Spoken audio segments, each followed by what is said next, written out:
In a country known for its beauty, there are stories buried beneath the surface, crimes that shocked communities, mysteries that were never meant to be solved, and darkness that still lingers today. From remote outback towns to the heart of our cities, this is where we uncover the truth. Welcome to Dark Investigations Australia, brought to you by Filmmate Productions.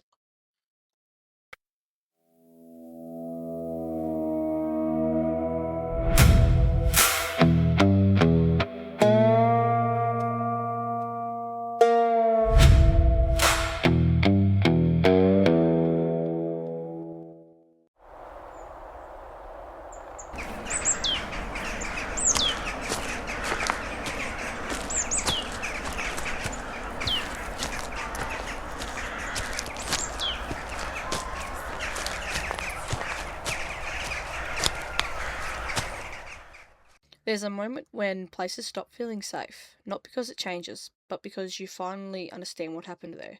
In the early 1990s, deep inside the forests of New South Wales, there were places people didn't think twice about. Roads travellers passed through, tracks runners used, quiet stretches of bushland that felt untouched. But beneath that stillness, something had been hidden. For years, bodies left in the forest, people who had vanished without answers, now becoming part of something far more disturbing because this wasn't a crime. It wasn't even two. It was a pattern, a system, and somebody who'd been getting away with it. This is the story of the backpacker murders. Belanglo State Forest. If you stood there early in the morning, you'd hear nothing but the wind moving through the trees. It's the kind of place that feels peaceful, quiet, remote enough to escape everything else. But that isolation cuts both ways, because what makes a place peaceful can also make it invisible. And in 1992, that invisibility broke. A runner moving through the forest noticed something unusual. At first, it didn't make sense. Something partially hidden, out of place. And when authorities arrived, it became clear. Human remains. It's the kind of discovery that immediately raises questions. Who is this person? How did they get there? And more importantly, was this an isolated incident? At the time, no one knew the answer, but over the months that followed, more discoveries were made.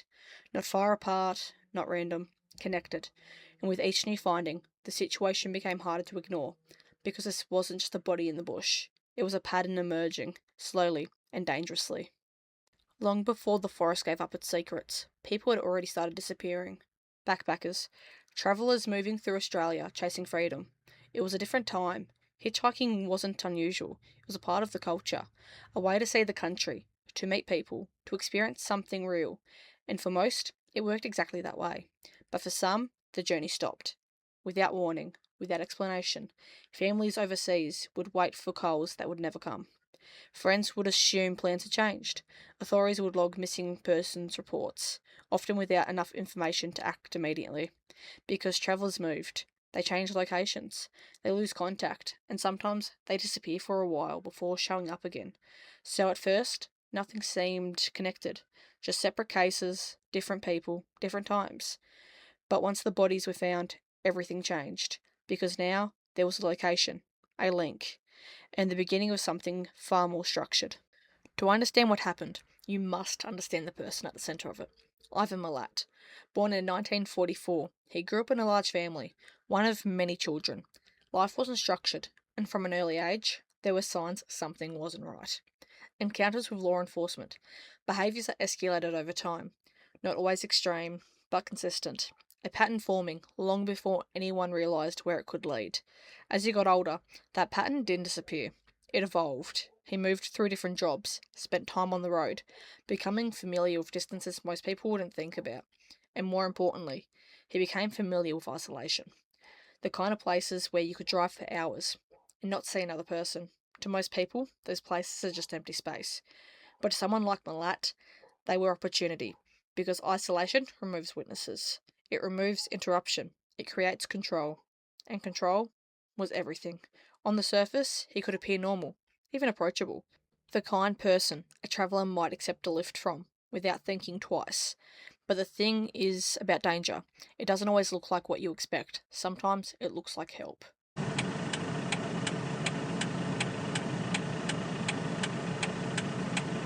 It didn't start in the forest. It started on the road, long stretches of highway, where travellers stood with their backpacks at their feet, waiting for someone to stop. Hitchhiking relies on one thing above all else: trust. A split-second decision, a glance through a window, a nod, a car door opening. And once that door closes, everything changes. Investigators believe Ivan Milat used that moment again and again. He would approach calmly. No urgency, no reason to raise suspicion. A normal interaction, the kind travellers experienced every day. But inside the vehicle, the dynamic shifted. Control became immediate. The environment, no longer public, no longer shared, became his. Roads turned away from main routes, distances increased, and the further they travelled, the fewer chances there were to escape. The destination wasn't random, it was chosen. Remote, isolated, hidden. Places like Belanglo State Forest, where sound doesn't carry, and the visible disappears within metres. And once there, the situation became irreversible. What followed wasn't chaos, it wasn't impulsive, it was controlled, repeated, refined over time. And that's what made it so difficult to detect, because patterns only become visible after enough damage has already been done.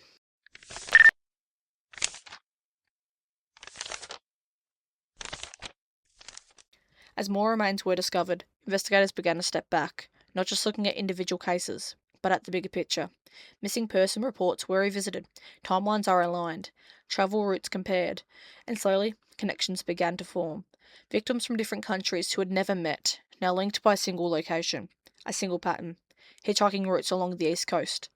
Disappearances within similar timeframes, but ultimately, Belanglo. The investigation shifted.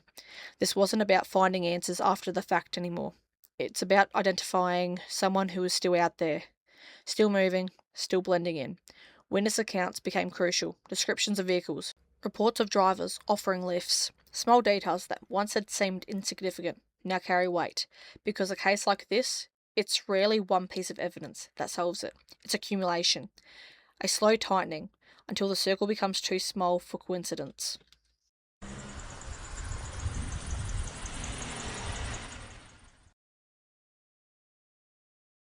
June 1944, in the early morning, the kind of time when everything is still, predictable, routine, and then disruption. Police executed a search warrant at Ivan Milat's home. What they were looking for wasn't just confirmation, it was a connection. Evidence that would take suspicion and turn it into certainty. Inside the property, items were located that directly linked him to the victims. Personal belongings, equipment, objects that should have never been there. And in that moment, the investigation shifted again, from building a case to securing it. Milat was arrested, taken into custody, and for the first time, the person behind the pattern was no longer hidden.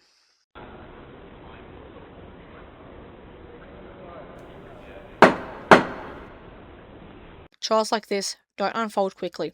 They build, piece by piece. Evidence was presented carefully. Each detail was examined, challenged, confirmed. The prosecution laid out the case step by step, linking Milat to the victims, to the locations, to the pattern that had been uncovered. Witness testimony added context, supporting details, moments that aligned with the broader timeline. And as the trial progressed, the scale of what happened became undeniable. This wasn't a random act of violence. It was sustained, methodical, and deeply calculated. When the verdict came, it reflected the reality. Guilty. Multiple life sentences. No possibility of release. A legal conclusion to something that had taken years to uncover. Cases like this raise a question that doesn't have a simple answer. Not just what happened, but why. What led someone to operate this way? To repeat behaviour without hesitation, without stopping. It's not one moment. It's not one decision. It's a progression. Patterns forming over time. Behaviour escalating, boundaries shifting until they no longer exist. Control becomes central, not just in action, but in environment, location, timing, isolation, every factor working in one direction. And when that system works, it reinforces itself, making it more likely to continue. That's what makes cases like this so confronting. Not just the outcome, but the structure behind it.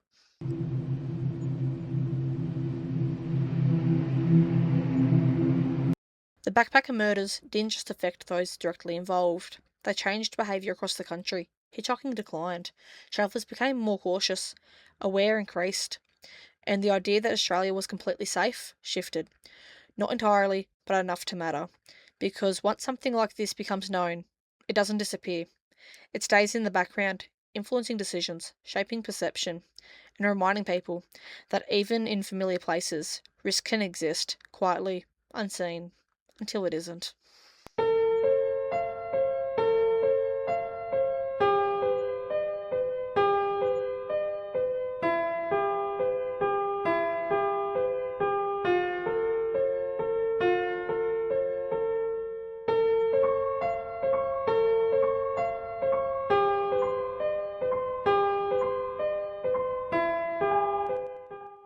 The story of the backpacker murders is not just about a single person.